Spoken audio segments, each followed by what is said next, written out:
Hello friends, नमस्कार। स्वागत है आप सभी का एडुकेशन में। इस वीडियो हम लोग पर्यावरण से संबंधित सभी रिपीटेड और संभावित प्रश्नों को देखेंगे। इस वीडियो में acid rain, global warming, biogas, LPG, CNG, Bhopal gas त्रासदी, ऑल डे जो भी दिवस हैं महत्वपूर्ण जो एग्जाम में पूछे जाते हैं, जो भी पर्यावरण से संबंधित अधिनियम हैं, सम्मेलन हुए हैं, संरक्षण जंतुओं का और वनस्पतियों का किस प्रकार से होता है, परियोजनाएं महत्वपूर्ण, भारतीय संविधान के स्रोत और भारतीय संविधान में जो अनुसूची हैं, तो यहाँ से जो है पर्यावरण में क्वेश्चन बनते हैं। तो हर साल जो है यहीं से क्वेश्चन आते हैं। तो ये क्वेश्चन जो है मैंने सिलेक्टेड लिए हैं और बहुत ही महत्वपूर्ण हैं। और यहाँ से अगर आप इस वीडियो को देखेंगे तो लगभग 8 से 10 नंबर जो हैं आपके कंप्लीट हो जाएंगे। और इसके बाद जो है हम लोग एक और भी वीडियो हम आपको प्रोवाइड करेंगे, वो वीडियो आप देख लेंगे तो इस दोनों वीडियो से मिला के जो है आपके पर्यावरण के जो भी महत्वपूर्ण टॉपिक हैं वो सारे कंप्लीट हो जाएंगे। वीडियो ज़्यादा बड़ी नहीं होगी और आपको जो भी है नोट्स एकदम से हाथ से लिखा हुआ नोट्स है, बट बहुत अच्छा नोट्स है और क्वेश्चंस आपके फंसने चाहिए। मेन उद्देश्य ये होता है कि क्वेश्चन आपको जो है अच्छे मिलने चाहिए। ये ज़रूरी नहीं होता है कि नोट्स जो है किस प्रकार से बनाया गया है। तो फ्रेंड्स चलते हैं, शुरू करते हैं, वीडियो को देखते हैं। सबसे शुरुआत करते हैं। क्वेश्चन जो है वो मैंने वन लाइनर लिए हैं, यहाँ पर आपको क्वेश्चन आंसर के रूप में नहीं मिलेंगे, डायरेक्ट आपको जो है रिवीजन करना है बस। तो भोपाल गैस त्रासदी में मेथिल आइसोसाइनेट यानी कि MIC, तो यहाँ पर जो है MIC का कभी कभी फुल फॉर्म भी पूछ दिया जाता है। MIC जो है इसका फुल फॉर्म क्या है, तो इसका फुल फॉर्म मेथिल आइसोसाइनेट होता है। और ये भोपाल गैस त्रासदी में जो है ये गैस ही इसका रिसाव हुआ था। और अब बात करते हैं सर्वाधिक प्रदूषित देश। तो सर्वाधिक प्रदूषित देश जो है ये USA है। आगे है सर्वप्रथम अम्लीय वर्षा। तो सर्वप्रथम अम्लीय वर्षा जो है एसिड रेन जो है सबसे पहले स्वीडन में 1972 में हुई थी अम्लीय वर्षा। आगे देखते हैं विश्व CO2 उत्सर्जन में भारत का जो हिस्सा है, जो पूरे विश्व में भारत का जो CO2 का उत्सर्जन होता है उसमें 3.6 जो है भारत का हिस्सा होता है परसेंटेज में। अब आगे देखते हैं हरा सोना। तो वन को हरा सोना कहा जाता है। हरा सोना, वन जो होते हैं, जंगल होते हैं, उनको हरा सोना कहा जाता है। आगे नेक्स्ट है चिपको आंदोलन। तो चिपको आंदोलन, ये चिपको मूवमेंट जो था ये 1972 में चलाया गया था और ये सुंदर लाल बहुगुणा और चंडी प्रसाद भट्ट के द्वारा चलाया गया था। मेन इसमें जो है सुंदर लाल बहुगुणा थे। तो ये चिपको सुंदर, तो चिपको सुंदर यहाँ से जो है आपको याद रखना है। ये क्वेश्चन जो है एग्जाम से बहुत पूछा जाता है पर्यावरण से संबंधित, क्योंकि ये वनों से संबंधित था, इसलिए ये आंदोलन पूछा जाता है। तो आपको ये है इसकी डेट भी याद रखना है 1972 में। और सुंदरलाल बहुगुणा ने जो है इसके मेन थे, इन्होंने ये आंदोलन जो है चलाया था। आगे है हरित क्रांति के जनक। तो हरित क्रांति के जनक जो है एक क्वेश्चन दो प्रकार से बनता है। एक तो हरित क्रांति के जनक जो है विश्व में पूछे जाते हैं। अगर विश्व की बात की जाए तो डॉक्टर नॉर्मन बोरलॉग जो है ये विश्व में हरित क्रांति के जनक हैं। अब हरित क्रांति के जनक जो है भारत में अगर पूछा जाए तो MS स्वामीनाथन जो है ये भारत में है। तो ये दोनों क्वेश्चन आपको याद रखने हैं। विश्व की बात की जाए तो डॉक्टर नॉर्मन बोरलॉग होंगे और अगर भारत की बात की जाए तो MS स्वामीनाथन होंगे। अब बात करते हैं भारत में पारिस्थितिकी के जनक। तो भारत में पारिस्थितिकी के जनक जो है डॉक्टर रामदेव मिश्रा, ये है भारत में पारिस्थितिकी के जनक। आगे है पारिस्थितिकी शब्द। तो पारिस्थितिकी शब्द जो है ये आपका AG टेंसले ने दिया था और ये 1935 में दिया था। ये भी जो पर्यावरण से संबंधित है, इसलिए यहाँ से क्वेश्चन बनता है। आगे है DDT। तो DDT, तो इसका जो है फुल फॉर्म पूछा जाता है। तो डाइक्लोरो डाइफिनाइल ट्राइक्लोरोइथेन, इसका ये फुल फॉर्म होता है। तो आप जो है याद कर लें, नोट कर लें कहीं पर, ये आपका फुल फॉर्म जो है पूछा जाता है। आगे नेक्स्ट है एड्स का। तो एड्स का जो फुल फॉर्म होता है वो होता है acquired immuno deficiency syndrome. Friends video अच्छा लग रहा हो तो लाइक ज़रूर कर दें। आगे देखते हैं अम्ल वर्षा में गैस। तो अम्ल वर्षा में कौन कौन सी गैसें होती हैं, ये क्वेश्चन यहाँ से बनता है। तो एसिड रेन जो होती है उसमें SO2 और NO2 ये मुख्य गैसें होती हैं। आगे बात करते हैं ओजोन सांद्रता की इकाई। तो ओजोन की जो इकाई है इसे नापने के लिए डॉप्सन में इसको मापते हैं। आगे है ध्वनि का मापक। तो ध्वनि को जो है डेसिबल में मापा जाता है, ध्वनि का ये मात्रक होता है। आगे है जैव विविधता शब्द। तो जैव विविधता शब्द जो है ये विल्सन ने दिया था, जैव विविधता शब्द। आगे देखते हैं भूकंप रिएक्टर पैमाने पर मापा जाता है। जो भूकंप होता है उसे रिएक्टर पैमाने पर मापा जाता है। WHO के अनुसार पेयजल का जो पेयजल का pH होता है वो 7 से 8.5 जो होता है वो जो पेयजल होता है उसे इसके मध्य में जो पीएच होगा वही जल जो है पीने योग्य होता है, और इसके बाद जो है जल पीने के योग्य नहीं रहता है। आगे है अम्लीय वर्षा का पीएच। तो अम्लीय वर्षा जो होती है उसका पीएच जो होता है 4.2 से जो है कम होता है, 4.2 से। आगे हरित गृह प्रभाव के लिए CO2 प्रमुख उत्तरदायी गैस होती है। जो ग्लोबल वार्मिंग होती है तो उसके लिए CO2 जो है मुख्य कार्बन डाइऑक्साइड होती है। CO2 ये कार्बन डाइऑक्साइड होता है, तो ये प्रमुख उत्तरदायी गैस है। आगे है अम्ल वर्षा का नामकरण जो है वो रॉबर्ट एंगस स्मिथ ने, अम्ल वर्षा का नामकरण जो था वो रॉबर्ट एंगस स्मिथ ने जो है इसका नामकरण किया था। अब आता है मिनीमाटा बीमारी। तो ये क्वेश्चन बहुत बनते हैं फ्रेंड्स, मैंने सारे क्वेश्चन सिलेक्टेड लिए हैं। ये क्वेश्चन तो आपको इतने क्वेश्चन याद करने होंगे, यानी कि आप कैसे भी करके इनको याद कर लें। ये डायरेक्ट क्वेश्चन पूछे जाते हैं, आपको तुरंत ऑप्शन मिलेगा। यहाँ पर कोई आपको ज़्यादा दिमाग खर्च करने की ज़रूरत नहीं होती। आप क्वेश्चन देखें तुरंत उसका आंसर जो है टिक करें। जो मिनीमाटा बीमारी होती है ये पारा से होती है, और इसी के साथ साथ एक और पूछा जाता है इटाई। तो इटाई जो बीमारी होती है वो होती है कैडमियम की वजह से। ये इटाई और पूछा जाता है एक, तो आप इसे भी याद रखें। और मिनीमाटा आपका पारा की होता है, और इटाई इसके लिए जो है कैडमियम जिम्मेदार होता है, कैडमियम। ये CD इसका जो है इस प्रकार से CD से इसे प्रदर्शित करते हैं। अब आगे देखते हैं पेन। ये पेन जो प्रदूषण से संबंधित होता है तो उसे पर ऑक्सी एसिटाइल नाइट्रेट जो है इसका ये फुल फॉर्म होता है। ये द्वितीयक प्रदूषक होता है। इसी प्रकार से भी क्वेश्चन बनता है। जो पेन होता है ये सेकेंडरी पॉल्यूटेंट होता है, सेकेंडरी पॉल्यूटेंट, यहाँ से भी क्वेश्चन बनता है सेकेंडरी पॉल्यूटेंट। तो ये भी कभी कभी एग्जाम्स में जो है पूछ दिया जाता है। अब आगे देखते हैं वन्य जीव अधिनियम 1972 में पारित हुआ था। ये डायरेक्ट क्वेश्चन बनते हैं। WWF का full form world wide fund for nature, ये भी क्वेश्चन आपके एग्जाम्स में आते हैं। दम घोंटू गैस। तो दम घोंटू गैस जो होती है ये कार्बन मोनोऑक्साइड होती है। कार्बन मोनोऑक्साइड को दम घोंटू गैस कहते हैं। सबसे पुराना अनाज जो है जौ को सबसे पुराना अनाज कहा जाता है।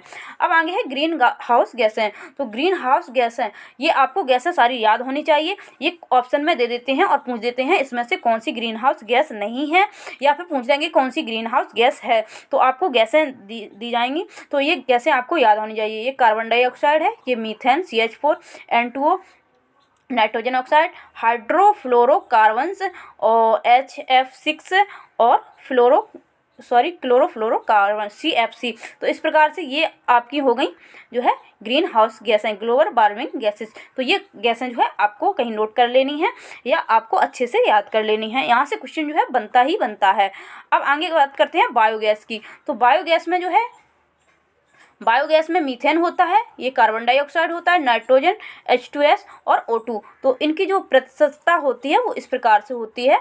मीथेन होगा वो 50 से 80% हो सकता है, कार्बन डाइऑक्साइड 25 से 50%, नाइट्रोजन 0 से 10% तक, सल्फर डाइऑक्साइड 0 से 3%, और ऑक्सीजन होता है 0.2% इतना जो है हो सकता है। ये जो है इसकी जो है मात्रा जो है कम ज़्यादा भी होती है, इसीलिए 50 से 80 तक दिया है। 50 के बाद ये 60 भी हो सकता है, और 70 भी हो सकता है, 80 भी हो सकता है। तो यही इसकी जो होती है। और बायोगैस में जो है सबसे मेन गैस जो होती है वो मीथेन होती है, ये फर्स्ट वाली, क्योंकि इसकी मात्रा सबसे अधिक होती है। बायोगैस की मेन गैस जो है मीथेन है। अब आगे देखते हैं इन सिटू कंजर्वेशन। तो कंजर्वेशन से भी क्वेश्चन जो है बनता है आपका।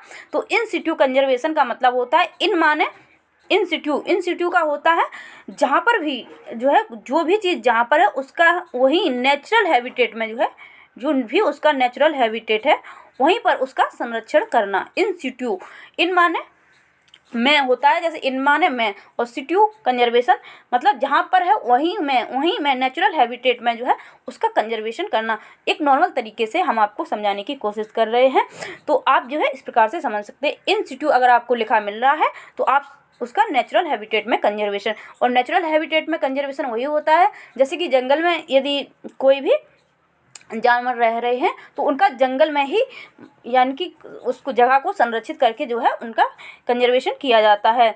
और जो भी पौधे हैं उनका उसी जगह पे कंजर्वेशन, जहाँ पर उगा है अगर वहीं पर उसका कंजर्वेशन किया जा रहा है, उसको संरक्षित किया जा रहा है, उसको मतलब उसकी देख रेख की जा रही है ताकि वो है ज़्यादा से ज़्यादा अपनी जो है ग्रोथ कर सकें, उनकी संख्या बढ़ सके, तो वही इन सिटू कंजर्वेशन होता है। तो इसमें समुद्री जैवमंडल यानी कि अगर कोई समुद्र में रहने वाले जीव हैं तो उनका समुद्र में ही कंजर्वेशन किया जाए। सामुदायिक निचय, पवित्र उपवन, राष्ट्रीय उद्यान, वन्य जीव अभ्यारण्य और जीन अभ्यारण्य, तो ये सभी आपके आते हैं इन सिटू कंजर्वेशन के अंतर्गत, यानी कि जहाँ जो है उसका वहीं पर कंजर्वेशन किया जाना चाहिए। अब आता है एक्स सिटू कंजर्वेशन। तो एक्स सिटू कंजर्वेशन में क्या होता है कि जो भी जिन जातियों जीवों का जो है कंजर्वेशन करना होता है तो उनको किसी विशेष स्थान पर ले जाके जो है उनको संरक्षित किया जाता है, जैसे कि जीन बैंक और प्राणी उत्थान यानी कि जू, जैसे चिड़ियाघर होता है तो चिड़ियाघर में तो बहुत सारे जीव रहते हैं, तो वो वहाँ उनकी रहने की कोई जगह नहीं है, बट उनको जो है संरक्षित करने के लिए वहाँ पर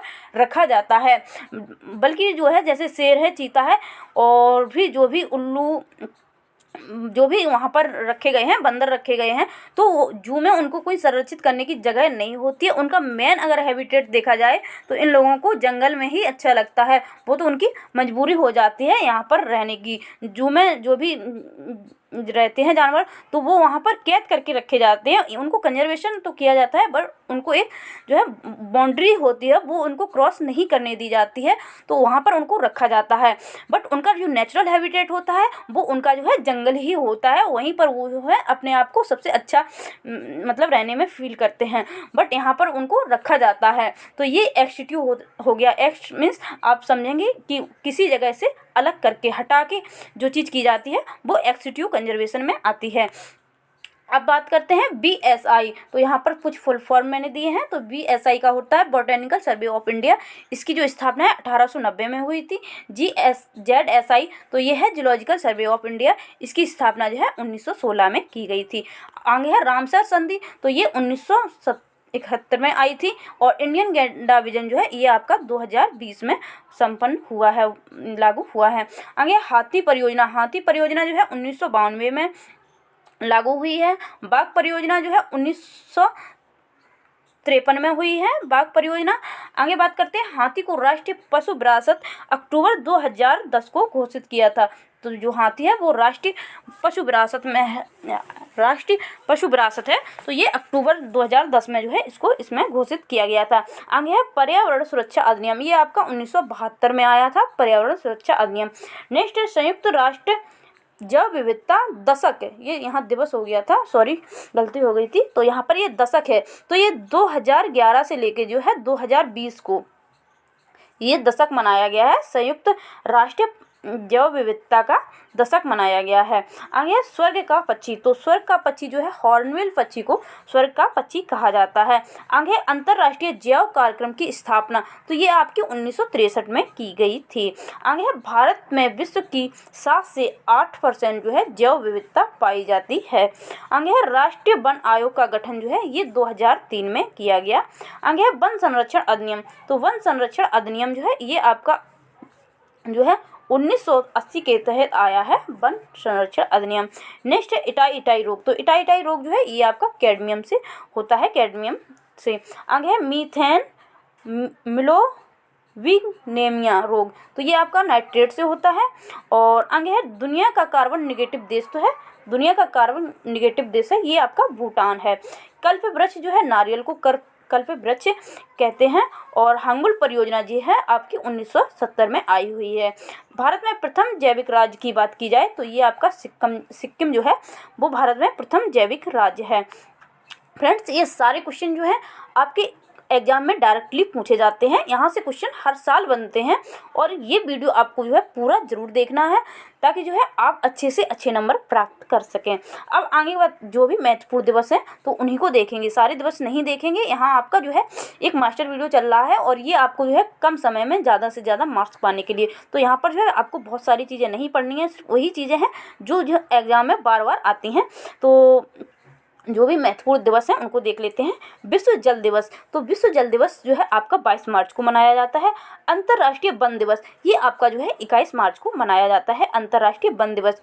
आगे है विश्व गौरैया दिवस, तो विश्व गौरैया दिवस की बात की जाए तो ये आपका 20 मार्च को मनाया जाता है। अंतर्राष्ट्रीय महिला दिवस, तो अंतर्राष्ट्रीय महिला दिवस जो है आपको 8 मार्च को ये मनाया जाता है। आगे है विश्व उपभोक्ता अधिकार दिवस, ये आपका जो है 15 मार्च को मनाया जाता है। राष्ट्रीय विज्ञान दिवस, ये क्वेश्चन जो है बहुत ही पूछा जाता है, क्वेश्चन ये सारे हैं, सारे दिवस जो हैं ये पूछे जाते हैं। बल्कि अभी ये जूनियर में भी आपका राष्ट्रीय विज्ञान दिवस पूछा गया था, जूनियर का जो अभी सुपर टेट हुआ है, तो ये 28 फरवरी को मनाया जाता है। विश्व आर्द्र भूमि दिवस, तो ये आपका 2 फरवरी को मनाया जाता है। विश्व हिंदी दिवस, तो ये आपका 10 जनवरी को मनाया जाता है। और वैसे अपने इंडिया में जो है हिंदी दिवस जो है वो 14 सितंबर को मनाया जाता है, 14 सितंबर को। और यहाँ पर विश्व हिंदी दिवस की बात की जा रही है, इसलिए 10 जनवरी को। ये क्वेश्चन जो है हिंदी में भी आ जाता है कि हिंदी दिवस कब मनाया जाता है। और राष्ट्रीय उपभोक्ता दिवस, तो ये आपका जो है 24 दिसंबर को मनाया जाता है। राष्ट्रीय मृदा दिवस, ये आपका मनाया जाता है 5 दिसंबर को। अब बात करते हैं अंतर्राष्ट्रीय दिव्यांगजन दिवस की, तो अंतर्राष्ट्रीय दिव्यांगजन दिवस जो है ये आपका 3 दिसंबर को मनाया जाता है। फ्रेंड्स, ये जो दिवस मैं बता रही हूँ, ये दिवस तो आपको आने चाहिए। यदि आपको जो है पर्यावरण में एक दिवस हर साल पूछा जाता है, और ये दिवस तो आपको याद करने ही होंगे। बहुत सिलेक्टेड लिए हैं, बहुत ज़्यादा नहीं है, आप जो है आसानी से याद कर सकते हैं। वीडियो भी ज़्यादा बड़ा नहीं है, आप देख सकते हैं आसानी से। विश्व एड्स दिवस, तो ये आपका 1 दिसंबर को मनाया जाता है। विश्व शौचालय दिवस, ये आपका जो है 19 नवंबर को जो है मनाया जाता है। विश्व खाद्य दिवस की बात की जाए तो ये आपका मनाया जाता है 16 अक्टूबर को। विश्व शिक्षक दिवस की बात की जाए तो ये आपका जो है 5 सितंबर को मनाया जाता है। अंतर्राष्ट्रीय शांति दिवस की बात की जाए तो ये आपका जो है 21 सितंबर को शांति दिवस मनाया जाता है। नेशनल मंडेला दिवस जो है ये आपका 18 जुलाई को मनाया जाता है। विश्व पर्यावरण दिवस जो है ये आपका 5 जून को मनाया जाता है। विश्व रेड क्रॉस दिवस जो है ये आपका मनाया जाता है 8 मई को। 8 मई को मनाया जाता है आपका विश्व रेड क्रॉस दिवस। बात करते हैं विश्व स्वास्थ्य दिवस की, तो ये आपका मनाया जाता है 7 अप्रैल को। यहाँ पर 7 है फ्रेंड्स, आप देख सकते हैं। तो आगे देखते हैं कृत्रिम वर्षा, यानी कि आर्टिफिशियल वर्षा जो होती है, तो इसके लिए सिल्वर आयोडाइड का यूज किया जाता है आर्टिफिशियल वर्षा करने के लिए। बात करते हैं अब बायोडीजल की। ये क्वेश्चन यहाँ से भी हर साल बनता है। तो बायोडीजल जो है इसमें पौधे पूछ लेते हैं, कौन से पौधे जो है होते हैं। तो इसमें जो है सबसे ज़्यादा है जेट्रोपा का एग्जाम्पल दिया जाता है, तो जेट्रोपा आप याद रखें। इसके साथ साथ करकास, पोंगोमिया, ये भी आप जो है देख सकते हैं, बट ये जो है कम रखे जाते हैं, बट जेट्रोपा को ज़्यादा ऑप्शन में रखा जाता है। तो आप जेट्रोपा को अच्छे से याद रखें। इसकी फैमिली भी पूछ दी जाती है। तो ये जो पौधे हैं बायोडीजल वाले, तो ये यूफॉर्बिएसी फैमिली से जो है बिलोंग करते हैं। आपको इसकी फैमिली भी याद रखनी है। अब बात करते हैं तुलसी की। तो तुलसी जो है ये भी एग्जाम से पूछा जाता है। तो तुलसी जो है ये ओशिमम सैंक्टम, इसका जो है ये बॉटेनिकल नाम होता है, यानी कि वानस्पतिक नाम जो होते हैं तो वो इसका ओशिमम सैंक्टम होता है। और ये बात की जाए इसकी फैमिली की, तो ये लेविएटी जो है ये फैमिली है, इसकी फैमिली, इसकी फैमिली है। तो ये आपको याद रखना है, ये रिपीटेड क्वेश्चन है। और अब बात करते हैं कपास की। तो कपास जो है इससे भी जूट प्राप्त जो है, कपास से जो है रुई प्राप्त होती है। तो ये क्वेश्चन यहाँ से बहुत बनता है। तो ये गॉसिपियम होता है, इसकी बहुत सारी स्पीसीज होती हैं, आपको वो याद नहीं करनी है, बस इतना ही पूछा जाता है। गॉसिपियम आपको याद रखना है, फैमिली याद कर लेना है, मालवेसी फैमिली से ये बिलोंग करता है। बात करते हैं पीएच की। तो पीएच मान जो होते हैं ये 0 से 14 तक होते हैं। और जैसे ये स्केल होता है तो 0 से 14, यहाँ जो 7 होता है ये न्यूट्रल होता है। और इधर आएंगे आप तो ये एसिडिक होंगे, एसिडिक। और 7 से ऊपर जाएंगे 14 तक तो यहाँ पर ये बेसिक यानी कि क्षारीय होते हैं। और ये होते हैं आपके अम्लीय। तो इस प्रकार से जो है 0 से 14 तक जो है मान होते हैं पीएच। और आपको ये याद रखना है 7 वाला न्यूट्रल है, 7 से यदि मान कम हो रहा है 6.9 है और इसके बीच में 0 के, तो आपका अम्लीय होगा। और 7 से ऊपर और 14 के बीच में जो भी मान होते हैं वो क्षारीय होते हैं। अब आगे बात करते हैं वियना सम्मेलन। वियना सम्मेलन आपका 1985 में हुआ था। चर्मोनिल दुर्घटना, ये क्वेश्चन यहाँ से बनते हैं। तो ये 26 अप्रैल 1986 को हुई थी और ये रूस की दुर्घटना थी। आगे बात करते हैं क्योटो सम्मेलन। तो ये आपका 1997 में हुआ था। पर्यावरण अधिनियम की बात की जाए तो पर्यावरण अधिनियम आपका 1986 में पारित हुआ था, पर्यावरण अधिनियम। बात करते हैं वायु प्रदूषण व निवारण अधिनियम, नियंत्रण व निवारण अधिनियम। तो वायु प्रदूषण नियंत्रण व निवारण अधिनियम आपका जो है 1981 में आया है। और जल प्रदूषण नियंत्रण व निवारण अधिनियम तो ये आपका आया है 1972 में। तो वो वायु वाला है और ये जल का है, आपको इसमें जो है कंफ्यूज ना हो। और अब बात करते हैं वन्य जीव संरक्षण अधिनियम की। तो ये आपका 1972 में आया है। और वन संरक्षण अधिनियम, ये वन्य जीव है, यहाँ वन संरक्षण अधिनियम है, तो ये आपका 1980 में आया है। बात करते हैं सीएनजी की। ये क्वेश्चन जो है यहाँ से भी पूछ लिए जाते हैं। तो सीएनजी का जो है इसका full form compressed natural gas होता है। एलपीजी की बात की जाए तो लिक्विफाइड पेट्रोलियम गैस होता है। बीओडी ये बायोलॉजिकल ऑक्सीजन डिमांड जो है इसका फुल फॉर्म होता है। तो आप ये भी याद रखें। आगे हम मलेरिया पैरासाइट की खोज जो है सर रोनाल्ड रोस ने की थी। और मिड डे मील की बात की जाए तो ये 1995 में जो है इसकी शुरुआत हुई है। ये साइकोलॉजी में भी क्वेश्चन आ सकता है और आपका जो है पर्यावरण में भी पूछा जा सकता है।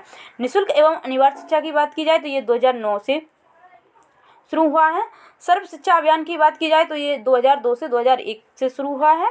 और स्कूल चलो अभियान ये आपका 1995 से 1996 में जो है इसकी शुरुआत हुई थी। ऑपरेशन ब्लैक बोर्ड जो है ये आपका 1987 में आया है। और वुड घोषणा पत्र ये आपका 1854 में आया है, वुड घोषणा पत्र। अब बात करते हैं भारतीय संविधान के स्रोत। तो भारतीय संविधान के स्रोत जो है यहाँ से क्वेश्चन जो है 1 या 2 नंबर के पूछे जाते हैं। ये मैंने देश दिए हैं, ये प्रावधान कहाँ से कौन सा प्रावधान लिया गया है तो आप देख सकते हैं। सबसे पहले देखते हैं भारत शासन अधिनियम 1935। जो भारत शासन अधिनियम 1935 है उससे जो है 250 अनुच्छेद लिए गए हैं। जो संविधान के जो अनुच्छेद हैं वो 250 अनुच्छेद सीधे सीधे उठाकर भारत शासन अधिनियम से लिए गए हैं। और सबसे ज़्यादा जो है यहीं से जो है चीज़ें जो है ली गई हैं भारत शासन अधिनियम 1935 से।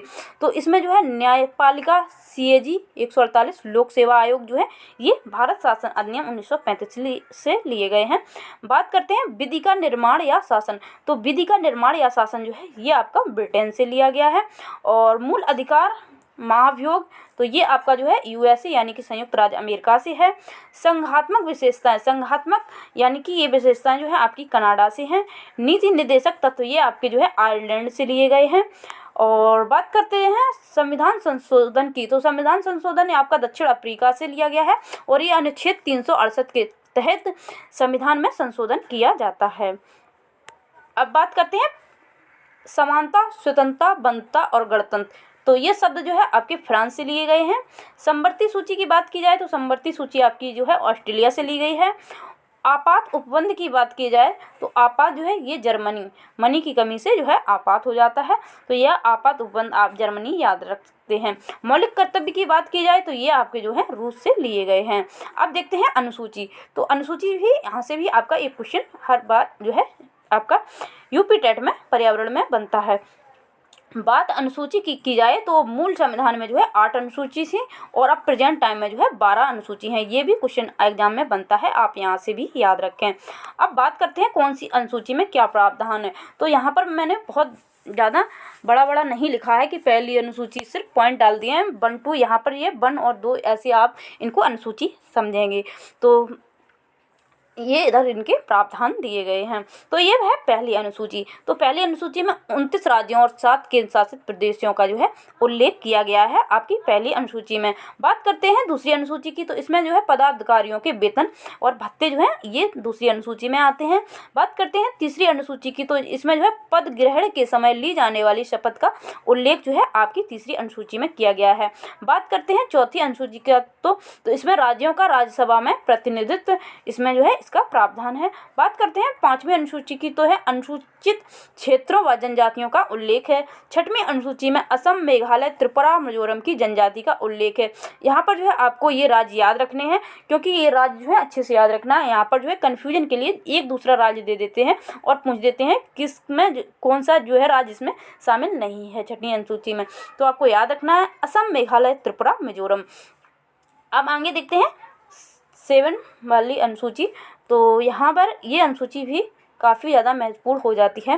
तो 7वीं अनुसूची में केंद्र व राज्यों के बीच जो है शक्तियों का बंटवारा दिया गया है और इस अनुसूची के 3 भाग हैं। तो ये भी आपको याद रखना है, संघ सूची, राज्य सूची, समवर्ती सूची। अब संघ सूची जब बनी थी तो उसमें जो है 97 विषय थे, लेकिन बाद में इसमें 3 विषय जोड़ दिए गए हैं, तो आपके जो है प्रेजेंट टाइम में 100 विषय हैं। राज्य सूची की बात की जाए तो इसमें 66 विषय थे और अब जो है इसमें जो है सिर्फ आपके 61 विषय हैं, 5 विषय जो हैं कम कर दिए गए हैं। समवर्ती सूची की बात की जाए तो इसमें जो है 47 विषय थे और अब इस टाइम जो है 52 विषय हैं, इसमें जो है 5 विषय जोड़े गए हैं। और अब बात करते हैं 8वीं अनुसूची की, तो इसमें 22 भाषाओं का उल्लेख है आपकी 8वीं अनुसूची में। बात करते हैं 9वीं अनुसूची की, तो इसमें जो है संपत्ति का अधिकार अधिग्रहण जो है आपका ये आता है 9वीं अनुसूची में। बात करते हैं 10वीं अनुसूची की, तो इसमें दल बदल का प्रावधान जो है आपकी 10वीं अनुसूची में है। अब बात करते हैं 11वीं अनुसूची की, तो इसमें जो है पंचायती राज संस्थाओं का उल्लेख आपकी जो है 11वीं अनुसूची में है। 12वीं अनुसूची जो है ये शहरी क्षेत्रों में स्वशासन संस्थाओं का इसमें जो है उल्लेख किया गया है। तो फ्रेंड्स ये रिवीजन नोट्स है, आप बहुत कम समय में रिवीजन कर सकते हैं। बात करते हैं विटामिन एवं उनके रासायनिक नाम। तो विटामिन एवं उनके रासायनिक नाम, विटामिन ए का जो रासायनिक नाम होता है ये है रासायनिक नाम, इधर ये रासायनिक नाम दिए गए हैं और ये आपके जो है विटामिन हैं, जो भी आपके विटामिन हैं, तो आप जो है इनको अच्छे से देख लें। विटामिन ए का नाम जो है रेटिनॉल होता है रासायनिक, विटामिन B1 का रासायनिक नाम होता है थायमीन, विटामिन B2 का रासायनिक नाम जो है ये राइबोफ्लेविन होता है, विटामिन B12 का रासायनिक नाम है साइनोकोबालामिन। और अब बात करते हैं विटामिन सी की, तो विटामिन सी जो है एस्कॉर्बिक एसिड होता है, विटामिन डी आपका जो है कैल्सीफेरॉल होता है। अब बात करते हैं विटामिन के की, तो विटामिन के जो है फिनोक्विनोन होता है, विटामिन ई जो है इसे टोकोफेरॉल कहा जाता है, इसका रासायनिक नाम है। और विटामिन पी तो ये निकोटिनामाइड होता है। तो इस प्रकार से जो है आप विटामिन के रासायनिक नाम भी याद रखें। तो फ्रेंड्स ये था आज का महत्वपूर्ण पर्यावरण से संबंधित वीडियो को आप अगर अच्छे से देखेंगे तो यहाँ से लगभग आप जो है 8 नंबर प्राप्त कर लेंगे। यदि आपको जो सारी चीज़ें हैं याद कर ली, 8 नंबर आपके आराम से इस वीडियो से बन जाएंगे। तो फ्रेंड्स वीडियो को अच्छे से देखें और चीज़ें जो आपको पहले से क्लियर ना हो उनको आप कहीं ना कहीं नोट्स कर लें। और अब बस यदि आपका सहयोग मिला इस वीडियो से तो हम एक और वीडियो आपको प्रोवाइड कर देंगे, जिससे जो है आपका पर्यावरण में आपको कोई प्रॉब्लम नहीं होगी, आप जो है अच्छे से अच्छे मार्क प्राप्त कर लेंगे। तो फ्रेंड्स ये था आज का वीडियो अच्छा लगा हो तो लाइक अवश्य कर दें, चैनल पर नए हैं तो सब्सक्राइब करके बेल आइकन को प्रेस कर लें, ताकि जब भी मेरे द्वारा जो नया वीडियो अपलोड किया जाए उसका नोटिफिकेशन आपको मिल सके। मिलते हैं नेक्स्ट वीडियो में। वीडियो को पूरा देखने के लिए बहुत बहुत धन्यवाद।